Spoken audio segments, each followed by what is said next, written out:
Hi guys, Black Wolf here, and today I'm reading 51, chapter 51.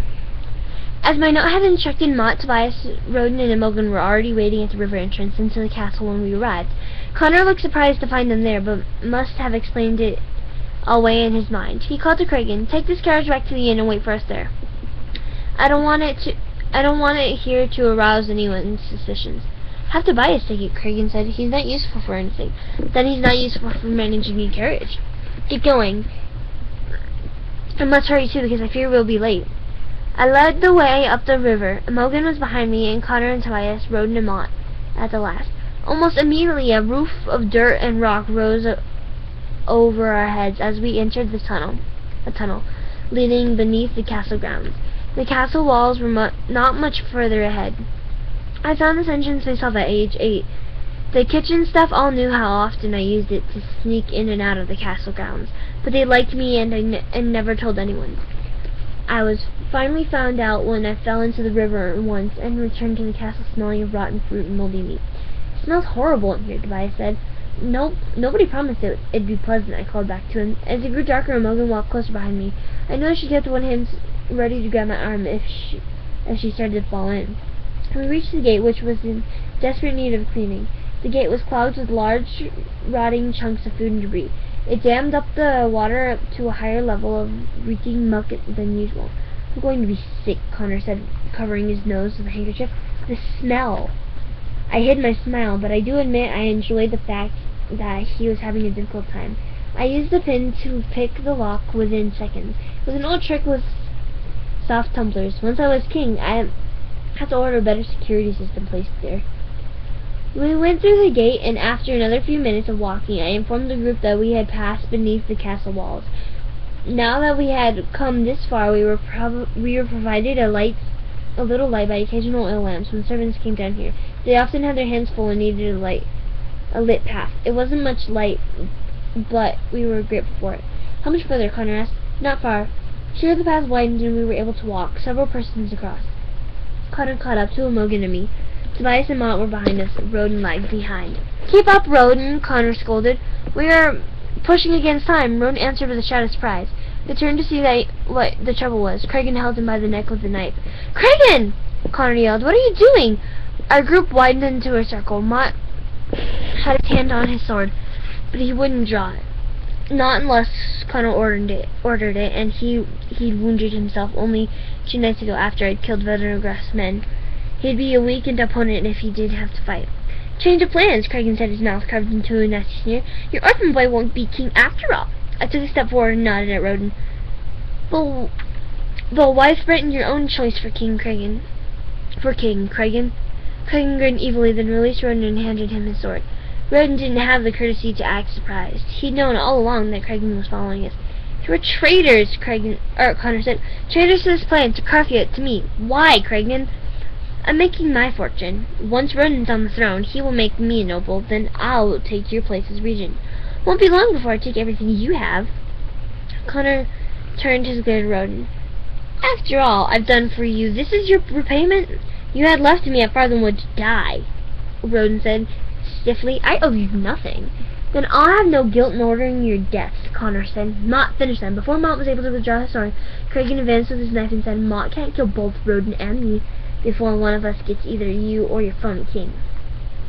Roden is better with a sword than you might imagine. I trained him myself." Roden arched his head. "And for that brief time I was your prince, you told me everything I need to know how to convince the regent." "Not everything," Connor said. "You won't succeed." "Yes, I will," Roden said. "Only Cragen and I go on from here. Hand me the crown, Sage. If you cooperate, everyone lives in peace." Maybe Roden believed that, but I could tell from the expression of Cragen's face that he had no plans for any of us to leave here alive. "Sir," Mott said. Other than Cragen and Roden, he was the only one carrying a weapon. "I don't know." For the first time since we met, Connor sounded weak. "I didn't expect—" "We're at a standoff," he said calmly. "Maybe you and Roden will get one of us. But even with your small brain, Cragen, you must know that Mott will get one of you too. Whether it's you or Roden who falls, neither of you can win this way." Cragen's face fell. He had not expected us to call his bluff. "The stronger of us should be crowned," I continued. Can we all agree on that? Roden nodded. Hesitantly, Kragan and Connor did as well. Then Roden and I fight. The winner goes on to the castle. Do you accept the challenge, Roden? Your back is still injured, Mott warned. Good point. If everyone wants to make it a fair fight, then how about I'm the only one with a sword? I grinned. But nobody else liked the joke. Kragan licked his lips, savoring the idea of seeing me fall. It was never going to be a fair fight, boy. Roden's too strong. Roden looked back at Kragan, then to me. Okay. The winner advances to the throne. Please give me the crown instead, Sage. I don't want to kill you. Lucky coincidence. I don't want to be killed. That infuriated him. Stop making a joke of this as if it's no threat. I'm better at sword than you might expect, and I've seen you fight. I removed the crown from my head and handed it to Mott. Don't let it get dirty. Let me have your sword. It's heavier than the prince's was. Mott said. I locked eyes with him. Mott, your sword. With an obedient nod, he handed it to me. Roden attacked immediately while I was still facing Mott. One of the advantages of being a left-handed person who had been forced to train with his right. I blocked his advantage with my left hand, then rotated toward him and struck him hard at his weaker side.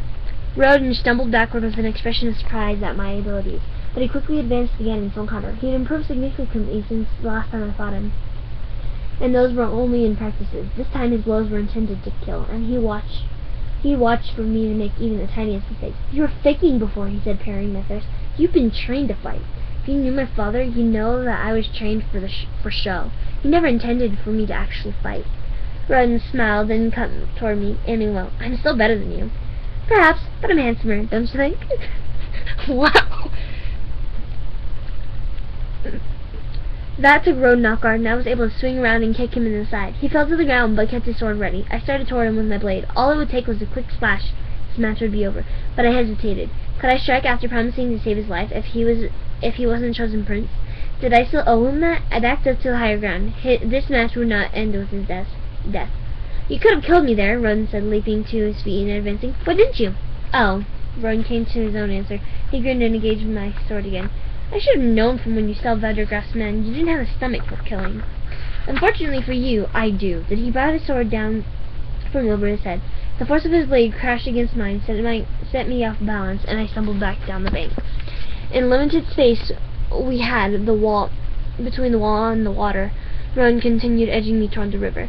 I didn't like the idea of falling in. I'd lose the sword fight and possibly my life. Also, I'd end up smelling really bad. Our blades moved faster and harder, but Roden's confidence was unshakable. If Kragan had chosen him to fight for his natural liberty, then he had chosen well.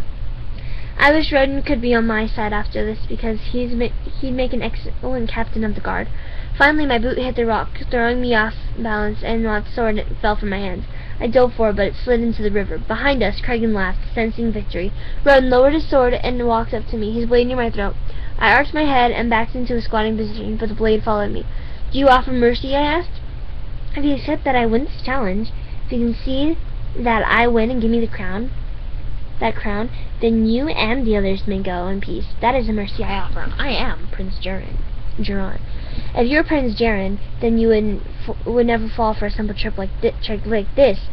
I flung the leg to the side and swept it beneath Roden's feet. He landed on his back with a hoarse groan. I grabbed the round edge of his blade and wrenched it from his grasp, then stood and aimed it at his throat. Roden closed his eyes. Is that what you said you would do on your very first day? He mumbled. Beg mercy and trick your opponent? I'd forgotten. No! Kragan yelled.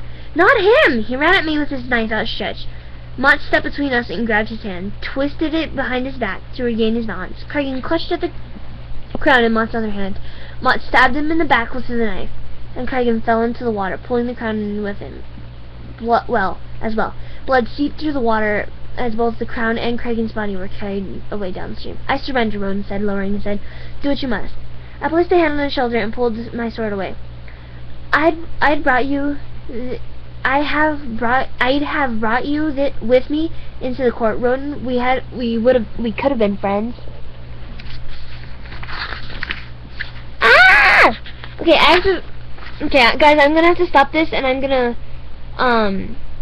do the other half of it later, because this is a long chapter, and I'm gonna have to stop the video now. So this is gonna be, the next one's gonna be The False Prince audiobook part 51, end. That's what the part is gonna be.